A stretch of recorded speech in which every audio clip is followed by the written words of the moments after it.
Hello class 7th, welcome to BDN chemistry point. मैं हूं राज यादव। और बच्चों, आप जानते हैं कि चैप्टर हमारा चल रहा है सॉल्यूशन, और सॉल्यूशन चैप्टर के अंदर जो हमारे टॉपिक है वो कॉलीगेटिव प्रॉपर्टी चल रही थी। ठीक है, इससे पहले वाली वीडियो में मैं कॉलीगेटिव प्रॉपर्टी को फिनिश कर चुका था। मैंने समझाया था आपको कि आखिर कॉलीगेटिव प्रॉपर्टी क्या होती है। यानी कॉलीगेटिव प्रॉपर्टी जो होती है वो समानुपाती होती है मोल्स ऑफ बिले, मोल्स ऑफ सॉल्यूट, यानी कि सॉल्यूट के मोल के समानुपाती होती है। अर्थात अगर सॉल्यूट के मोल बदलेंगे तो कॉलीगेटिव प्रॉपर्टी क्या हो जाएगी, बदल जाएगी। अर्थात अणुसंख्यक गुणधर्म जो होता है वो विलेय पदार्थ के मोलों की संख्या पर निर्भर करता है। ठीक है, विलेय पदार्थ जो विलयन है, विलयन के जो भौतिक गुण हैं वो विलेय पदार्थ के मोलों की संख्या पर निर्भर करते हैं। इसे हम कहते हैं अणुसंख्यक गुणधर्म, विलयन के अणुसंख्यक गुणधर्म। और ये गुणधर्म हमारे कितने होते हैं? टोटल 4 होते हैं। 4 में से आपका पहला अणुसंख्यक गुणधर्म जो था वो था RLBP, मतलब relative lowering in vapour pressure. और इसको हमने कैलकुलेट किया था कैसे? Delta P divided by PA0, और ये वैल्यू निकल के आई थी बेटे XB, यानी कि विलेय पदार्थ के मोल प्रभाज के बराबर आई थी। ठीक है, दूसरा हमारा था यानी कि टेम्परेचर ताप का क्वथनांक का उन्नयन, और क्वथनांक का जो उन्नयन आया था वो हमारा आया था बेटे KB इंटू मोललता के बराबर। ठीक है, यानी ये पहली कॉलीगेटिव प्रॉपर्टी, ये दूसरी कॉलीगेटिव प्रॉपर्टी, और तीसरी हमारी कॉलीगेटिव प्रॉपर्टी आ रही बेटे यानी हिमांक का अवनमन आया था बेटे KF इंटू मोललता। ठीक है, और चौथी हमारी जो कॉलीगेटिव प्रॉपर्टी है बच्चों वो है परासरण दाब पाई, बराबर आया था CRT। ये सभी कॉलीगेटिव प्रॉपर्टी के जो फॉर्मूले आपको दिए गए हैं, ये फॉर्मूले कैसे सॉल्यूट के लिए काम करते हैं? ये केवल ऐसे सॉल्यूट के लिए काम करते हैं जिनका ना तो संयोजन होता है और ना ही वियोजन होता है।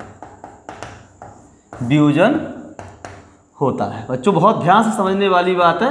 यहाँ पर बहुत से बच्चे बहुत गलतियाँ कर देते हैं, वो गलतियाँ आप बिल्कुल भी ना करें। यानी ये जो फॉर्मूले यूज होते थे कॉलीगेटिव प्रॉपर्टी के, ये केवल ऐसे सॉल्यूशन के लिए यूज होते थे जिनमें जो सॉल्यूट था वो ऐसा था जिसका ना तो संयोजन होता है, मतलब ना तो जुड़ करके एक होते हैं, और ना ही क्या होता है, वियोजन होता है, मतलब ना तो वो टूटते हैं और ना ही जुड़ते हैं। जैसे एग्जाम्पल में आपके पास क्या है, यूरिया। अगर आपको सॉल्यूशन के यानी कहा जाए कि यूरिया का विलयन बनाया गया है तो आप बेझिझक ये फॉर्मूले लगा सकते हैं। अगर RLBP पूछा जाए तो ये फॉर्मूले लगा सकते हैं, क्वथनांक का उन्नयन पूछा जाए तो ये फॉर्मूले लगा सकते हैं, हिमांक का अवनमन पूछा जाए तो ये फॉर्मूले लगा सकते हैं, और परासरण दाब पूछा जाए तो ये फॉर्मूले लगा सकते हैं यूरिया के लिए। और काय के लिए? ग्लूकोज के लिए भी इसका प्रयोग कर सकते हैं, ग्लूकोज के लिए भी इसका प्रयोग कर सकते हैं बच्चों, ग्लूकोज के लिए। और चीनी के लिए भी इसका प्रयोग कर सकते हैं। क्यों? क्योंकि ये जो पदार्थ मैंने आपको बताए हैं, ये पदार्थ ऐसे होते हैं, ये विलेय पदार्थ ऐसे होते हैं जो ना तो टूटते हैं और ना ही संयोजित होते हैं। अर्थात इनका ना तो संयोजन होता है और ना ही वियोजन होता है। तो यहाँ तक जब अगर सॉल्यूट है, अगर सॉल्यूट इस प्रकार का है तो ये फॉर्मूले लगाइए, कोई प्रॉब्लम आपको नहीं आएगी। क्यों? क्योंकि इसमें ऑब्जर्व्ड और थ्योरेटिकल ये दोनों एक ही रहता है, इसमें कोई भी परिवर्तन नहीं आता है। ठीक है, यहाँ पर कोई दिक्कत नहीं है। लेकिन अगर आपने क्या कर दिया बेटे, NaCl मिला दिया, अगर आपने NaCl मिला दिया, कहा कि NaCl का विलयन बनाया गया है तो क्वथनांक का उन्नयन बताइए, और आपने ये वाला फॉर्मूला लगा दिया तो आपका न्यूमेरिकल गलत हो जाएगा। बोले सर क्यों गलत हो जाएगा? कारण क्या है गलत हो जाने का? सीधा कारण ये है कि कॉलीगेटिव जो प्रॉपर्टी होती है बेटे, कॉलीगेटिव प्रॉपर्टी होती है वो नंबर ऑफ मोल के समानुपाती होती है। अर्थात मोलों की संख्या या कणों की संख्या की कैसी होती है? समानुपाती होती है। अगर कणों की संख्या बढ़ेगी तो कॉलीगेटिव प्रॉपर्टी बढ़ जाएगी, कणों की संख्या घटेगी तो कॉलीगेटिव प्रॉपर्टी बच्चों घट जाएगी। ठीक है, बढ़ेगी तो बढ़ जाएगी, घटेगी तो घट जाएगी। तो जैसे मान लीजिए, मैं आपको समझा रहा हूँ, थोड़ा सा समझ लीजिए इस चीज़ को।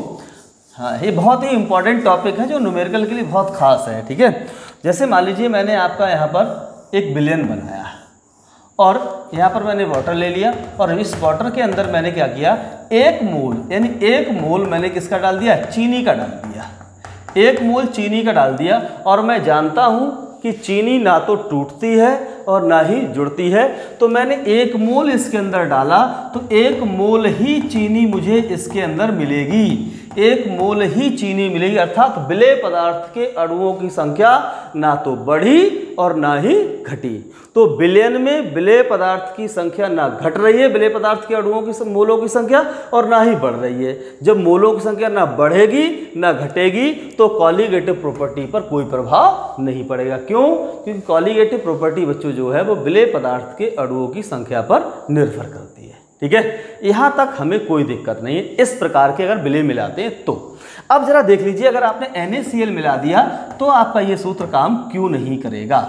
अब देखो यहाँ पर, ठीक है, तो यहाँ देखिए मैंने यहाँ पर वाटर ले लिया, पानी ले लिया, अब मैंने इसके अंदर मिलाया नमक यानी NaCl, इसका 1 मोल मिलाया अर्थात 1 अणु मिलाया है। तो जैसे ही मैं नमक के लिए NaCl के लिए इस पानी के अंदर मिलाऊंगा वैसे ही नमक जो है वो Na+ और Cl- एक जो मॉलिक्यूल था वो 1 मॉलिक्यूल Na का और 1 मॉलिक्यूल Cl का, अर्थात टोटल 2 मॉलिक्यूल इसके अंदर मिलेंगे। हमने डाला कितना, 1, मिल कितना रहा हमें, 2, अर्थात 1 डाल रहे हैं 2 मिल रहा है। इसका मतलब मोलों की संख्या बढ़ रही है। जब मोलों की संख्या बढ़ रही है बेटे तो कॉलीगेटिव प्रॉपर्टी भी बढ़ जाएगी। और आपने केवल इसके आधार पर कॉलीगेटिव प्रॉपर्टी निकाल ली तो समझ लीजिए क्या होगा, यानी आपका जो मान है वो गलत आएगा। क्यों? क्योंकि आप 1 मोल की निकाल रहे हैं, लेकिन है कितने मोल उसके अंदर, 2 मोल है। तो वास्तव में 2 मोल के लिए निकलनी चाहिए, लेकिन निकाल कितने के लिए रहे,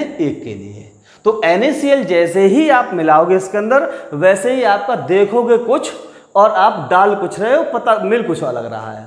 तो इस आधार पर विलेय के मोलों की संख्या बढ़ जाती है और मोलों की संख्या बढ़ने के साथ साथ कॉलीगेटिव प्रॉपर्टी भी बढ़ जाती है। अब बात ये आती है कि सर अगर ऐसी समस्या है तो हम उसके लिए क्या करेंगे, हमारे पास इसका क्या सॉल्यूशन है।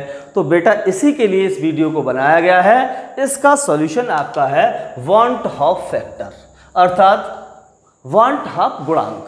ठीक है, अब हम क्या करेंगे, वांट हाफ गुणांक को निकालेंगे और निकाल करके वांट हाफ गुणांक को इस प्रकार के सवाल को सॉल्व करने की कोशिश करेंगे। ठीक है, तो सबसे पहले देखते हैं कि वांट हाफ फैक्टर क्या होता है, वांट हाफ गुणांक क्या होता है। ठीक है, तो वांट हाफ गुणांक होता है बेटा, देखिए जरा यहां पर,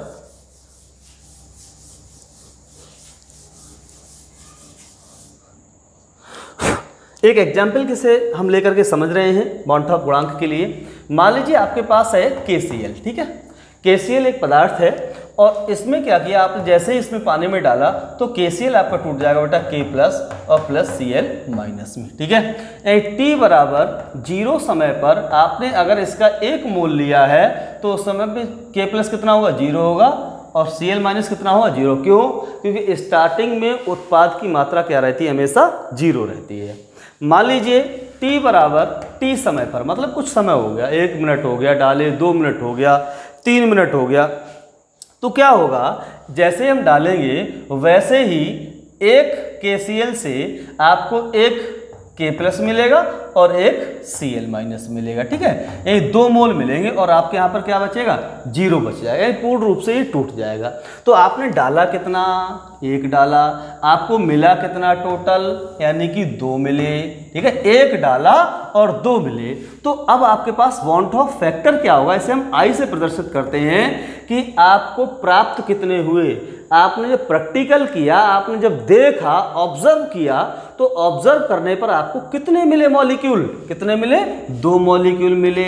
आपने उसके अंदर डाले कितने थे, यानी 1 मॉलिक्यूल डाला था, अर्थात इसे बोलते हैं थ्योरेटिकल कॉलीगेटिव प्रॉपर्टी और इसे बोलते हैं ऑब्जर्व्ड कॉलीगेटिव प्रॉपर्टी। ठीक है, ऑब्जर्व्ड कॉलीगेटिव प्रॉपर्टी, ठीक, इसे थ्योरेटिकल कॉलीगेटिव प्रॉपर्टी, इसे ऑब्जर्व्ड कॉलीगेटिव प्रॉपर्टी। तो आपने ऑब्जर्व कितना किया, 2, डाले कितने थे, 1, इन दोनों का रेशियो निकालो कितना आएगा, 2। ये आपके पास क्या आ जाएगा, वांट हाफ गुणांक यानी वांट हाफ फैक्टर I का मान आ जाएगा। तो अगर हम इसे डिफाइन करने जाएं तो क्या होगा बेटे, डिफाइन करने के लिए क्या होगा, observed colligative property divided by theoretical colligative property. इन दोनों का जो रेशियो होता है, इन दोनों का जो अनुपात होता है, इस अनुपात को ही हम क्या कहते हैं बेटे, अणु संख्यक गुणधर्म कहते हैं। क्या कहते हैं बच्चों, अणु संख्यक गुणधर्म कहते हैं। एक और तरीका इसको पता करने का जरा क्या होता है उसको देखिए, जरा देखिए, इसको हम डिफाइन परिभाषित करेंगे एक अलग तरीके से। जरा देखो यहाँ पर परिभाषित करते हैं, है ना, वियोजन या संयोजन के बाद, वियोजन या संयोजन के बाद अणुओं की संख्या, अणुओं की संख्या तथा वियोजन या संयोजन से पूर्व, संयोजन से पूर्व अणुओं की संख्या के अनुपात को अणु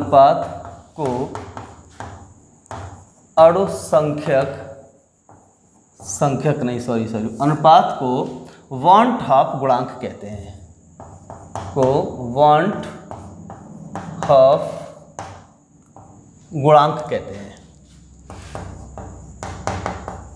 गुणांक। ठीक है, क्या कहते हैं बच्चों, इसको वांट हाफ गुणांक कहते हैं। इसे किससे प्रदर्शित करेंगे हम लोग, इसे आई से प्रदर्शित करते हैं। ठीक है, इसे आई से प्रदर्शित करते हैं।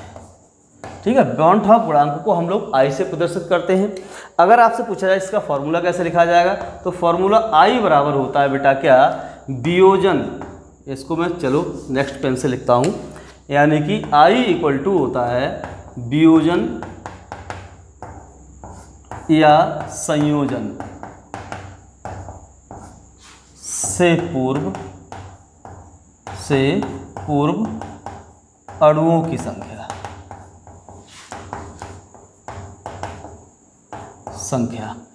और यहाँ पर आपका बटे में होगा, संयोजन के बाद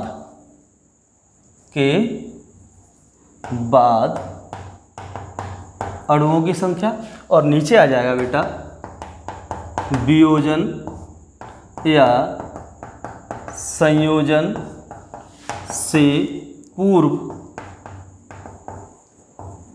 अणुओं की संख्या।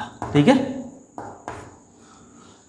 अर्थात देखिए क्या है, वियोजन या संयोजन के बाद अणुओं की संख्या, अर्थात हम जब उसमें डालेंगे और डालने के बाद देखेंगे अणु टूटे या नहीं टूटे, और डालने के बाद अगर देखते हैं तब टूटते हैं, अर्थात हम इसे कह सकते हैं ऑब्जर्व्ड कॉलिगेटिव प्रॉपर्टी। क्या कह सकते हैं बेटा इसको हम लोग, ऑब्जर्व्ड कॉलिगेटिव प्रॉपर्टी। और ऑब्जर्व्ड को हिंदी में कहते हैं बेटे यानी प्रेक्षित अणु संख्यक गुणधर्म। तो इसको हम और तरीके से भी डिफाइन कर सकते हैं, यानी परिभाषित कर सकते हैं। कैसे, यानी इसको हम क्या कह सकते हैं, क्या, यानी आई इक्वल टू होता है बेटा प्रेक्षित अणु संख्यक गुणधर्म। ठीक है, अणु संख्यक गुणधर्म डिवाइडेड बाय सैद्धांतिक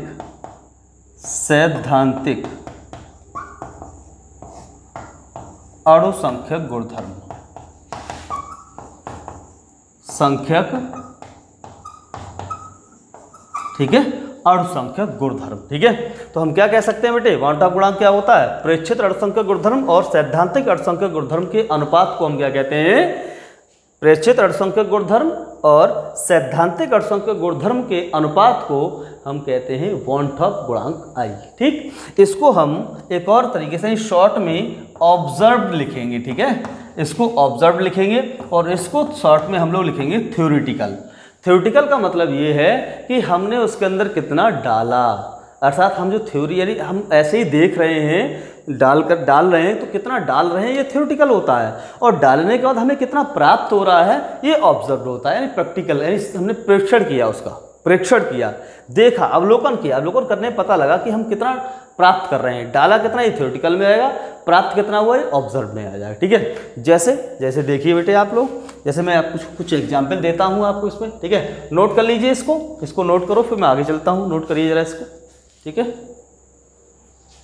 हाँ तो देखिए ज़रा हम लोग कुछ एग्जाम्पल को देखेंगे और इस एग्जाम्पल के आधार पर हमने एक टेबल बनाई, इसको समझेंगे। ठीक है, तो देखिए बेटे, अगर हमें जैसे मान लो आपके पास एक वैधोतप घट दिया है NaCl। ठीक, NaCl को जैसे ही आप वाटर में डालेंगे, सॉल्यूट में डालेंगे तो ये टूट जाएगा Na+ और Cl-। जब टूट जाएगा तो इसके लिए अगर हम बॉन्ड पूर्णांक निकालेंगे बच्चों, तो बॉन्ड पूर्णांक I निकल के आएगा वियोजन के बाद कणों की संख्या। वियोजन के बाद कितने कण, एक ही है और एक ही दो कण है, तो वियोजन के बाद ऊपर आ गए तो, और वियोजन से पूर्व कितने हैं बेटा, ये टोटल कितना है, एक, तो बटे में कितना आ गया, एक। अब इसको डिवाइड करें तो वैल्यू कितनी आ गई, 2 आ गई।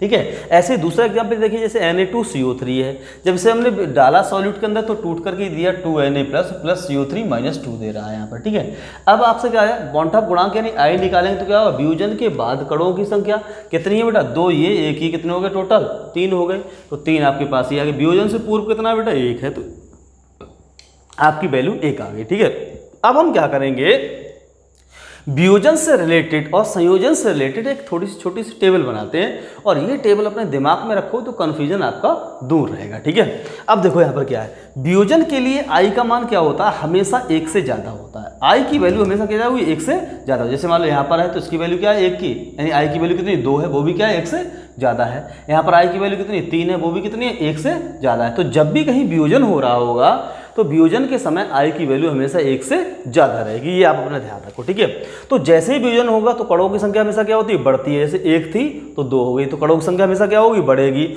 और आप जानते हैं बच्चों क्या, colligative property is directly proportional two moles of solute. किसके मोल से बेटा, ये सॉल्यूट के मोल है ना, कणों की संख्या किसकी है बेटे, सॉल्यूट की। तो सॉल्यूट के मॉलिक्यूल्स की संख्या यानी मोल की संख्या बढ़ेगी, यहाँ पर हम मोल भी लिख सकते हैं। ठीक है, तो सॉल्यूट के मोलों की संख्या अगर बढ़ेगी तो निश्चित रूप से कॉलीगेटिव प्रॉपर्टी बढ़ेगी। क्यों, क्योंकि इसके समानुपाती होती है। ठीक है, तो कॉलीगेटिव प्रॉपर्टी क्या होगी, बढ़ेगी, और जैसे ही कॉलीगेटिव प्रॉपर्टी बढ़ेगी वैसे ही मोलर द्रव्यमान घटेगा। कैसे, मान लीजिए आपके पास यह एक चाक है, इतना बड़ा चाक डाला, और चाक डालने के बाद हमें लगा कि अंदर जाकर के इसके 2 हो जाते हैं।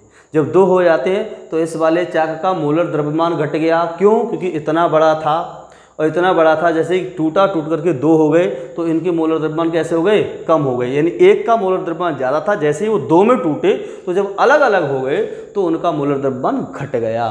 तो हमेशा याद रखें कि जब भी वियोजन होता है तो आपकी I की वैल्यू 1 से बड़ी आती है, कणों की संख्या या मोलों की संख्या बढ़ती है, और कणों और मोलों की संख्या बढ़ेगी तो कॉलीगेटिव प्रॉपर्टी भी बढ़ेगी और मोलर द्रव्यमान हमेशा घटेगा।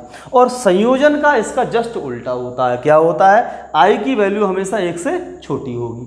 I की वैल्यू हमेशा क्या होगी, 1 से छोटी होगी। ठीक है, और कणों की संख्या क्या होगी, जब संयोजित होगा तो घटेगी। जब कणों की संख्या घटेगी तो कॉलीगेटिव प्रॉपर्टी घटेगी। जब कॉलीगेटिव प्रॉपर्टी घटेगी तो मोलर द्रव्यमान बढ़ेगा। अर्थात मान लो हमने ये छोटे 2 डाले, ये छोटे 2 डाले, और डालने पर जुड़ करके एक बड़ा बन गया, तो क्या होगा, छोटे वाले का अणुभार कम था, यानी मोलर द्रव्यमान कम था, और जैसे बड़ा होगा इसका मोलर द्रव्यमान बढ़ जाएगा। ठीक है, ये याद रखें आप लोग। तो इसका उल्टा होता, तो हमने क्या किया, कॉलीगेटिव प्रॉपर्टी का जस्ट उल्टा मोलर द्रव्यमान है।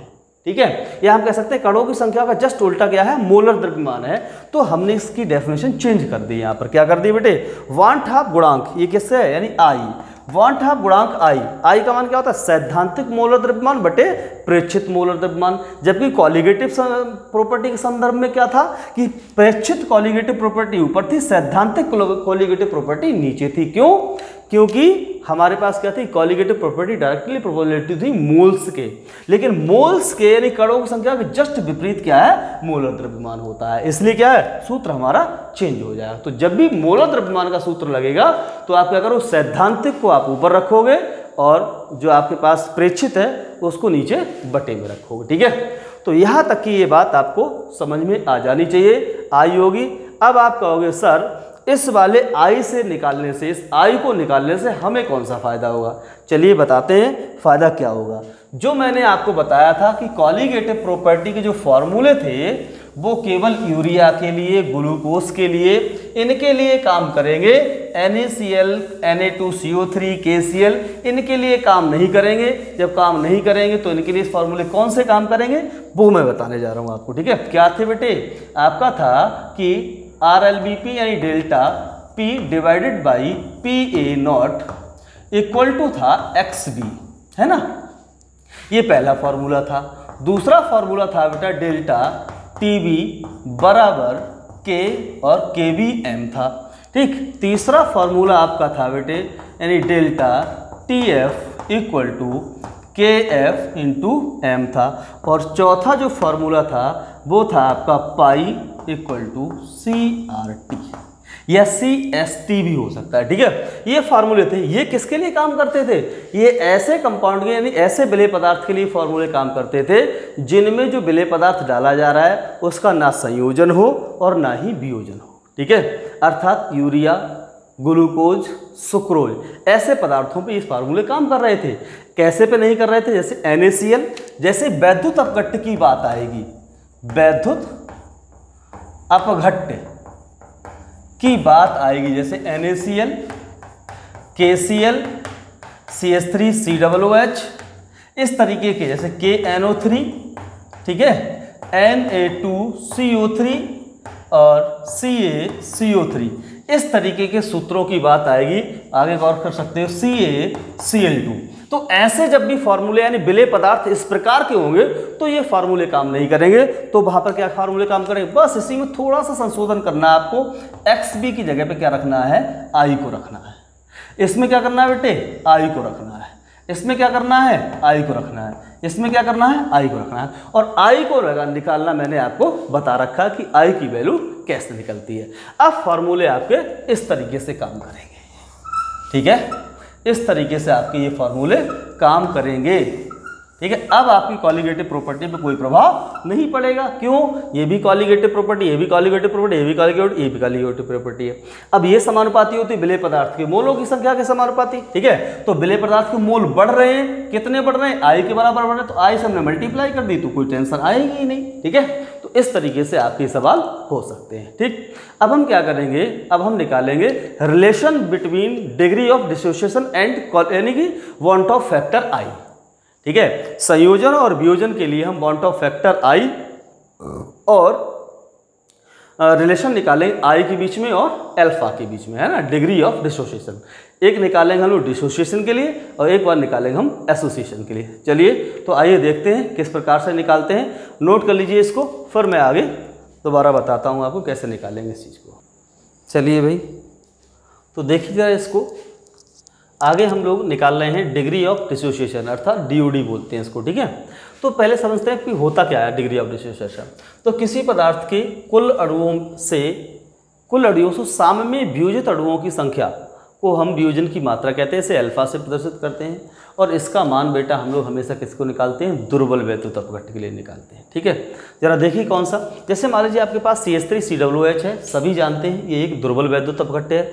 दुर्बल वैद्युत अपघट्ट का मतलब ये होता है ऐसा वैद्युत अपघट्ट जो पूर्ण रूप से अपने आयनों में नहीं टूटता है। अर्थात अगर आप 100 मॉलिक्यूल डालोगे तो 100 में से 50 टूट जाएँ, 30 टूट जाएँ, 40 टूट, लेकिन 100% मॉलिक्यूल अपने आयनों में नहीं टूटेंगे, ठीक है। तो जैसे मान लीजिए मैंने यहाँ पर CH3COOH ले लिया, ये अपने आयनों में टूटता है लेकिन पूर्ण रूप से नहीं, अल्प मात्रा में टूटता है। जैसे t बराबर 0 समय पर मैंने इसके 10 मोल लिए, 10 एटम लिए यहाँ पर, ठीक है।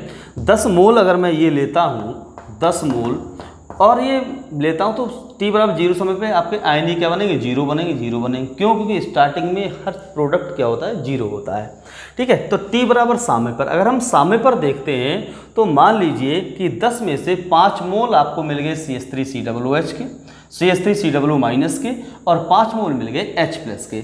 इसका मतलब ये हुआ कि 10 में से केवल 5 मोल वियोजित हुए, 5 मोल वियोजित नहीं हुए। अर्थात हम कह सकते हैं 10 - 5 = 5।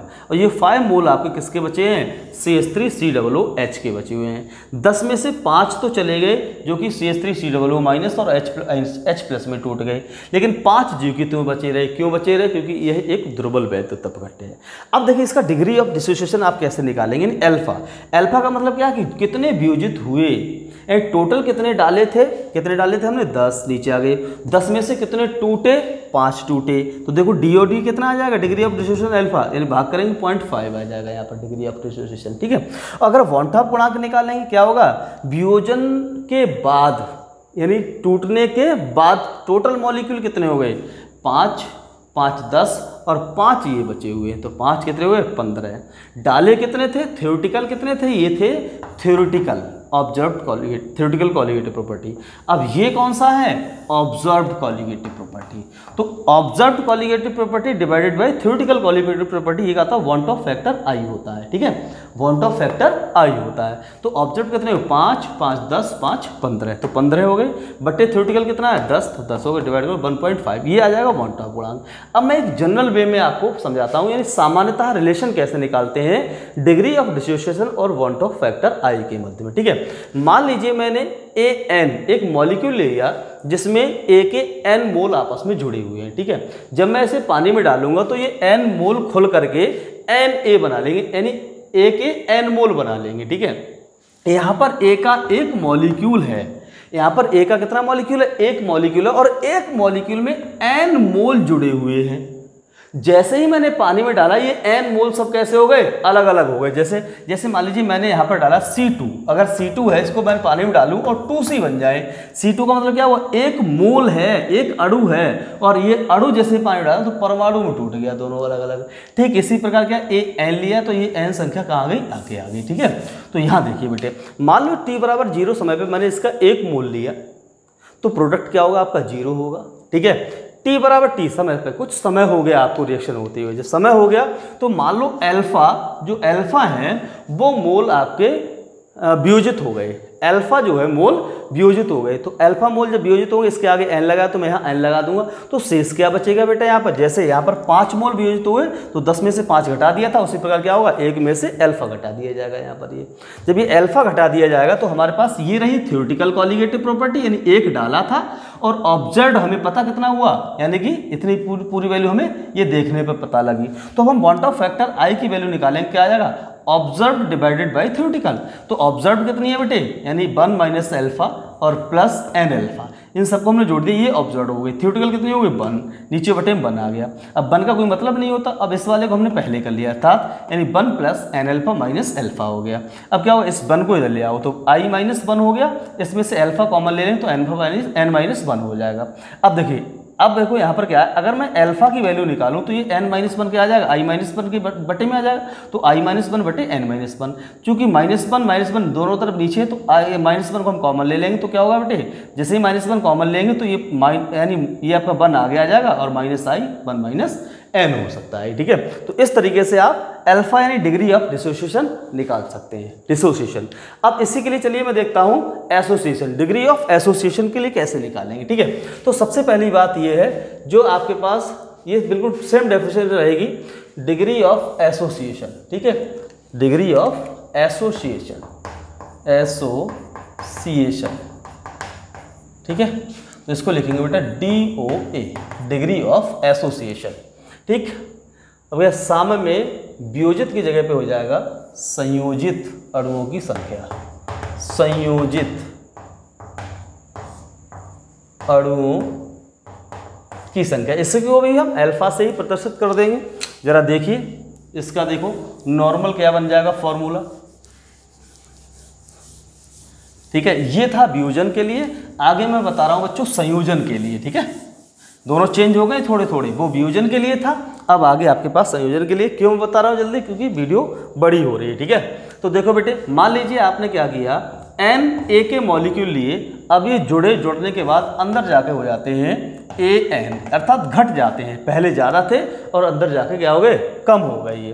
तो t = 0 टाइम पर मैंने इसका 1 मोल लिया, 1 मोल लिया। ठीक है, और इसका प्रोडक्ट क्या बनेगा, 0 बनेगा। मान लीजिए t बराबर t समय के बाद इसके अल्फा आपके प्रोडक्ट में बदल जाते हैं, तो चूंकि n यानी घट रहे हैं तो हम क्या करने हैं, अल्फा से n से डिवाइड करना है। जब बढ़ रहे थे तो n से मल्टीप्लाई की थी, जब घट रहे हैं तो n से डिवाइड कर देंगे। यहाँ पर कितना बचेगा, 1 माइनस अल्फा बचेगा। ठीक है, अब देखो क्या होगा, यानी इसके लिए i की वैल्यू क्या हो जाएगी, यानी ये रही थ्योरेटिकल कॉलिगेटिव प्रॉपर्टी और ये रही ऑब्जर्व्ड कॉलीगेटिव प्रॉपर्टी, ठीक है, यानी ऑब्जर्व्ड कॉलीगेटिव प्रॉपर्टी और ये थ्योरेटिकल कॉलीगेटिव प्रॉपर्टी। तो ऑब्जर्व्ड कितनी हो गई बेटे 1 minus alpha plus alpha divided by n divided by 1, ठीक है।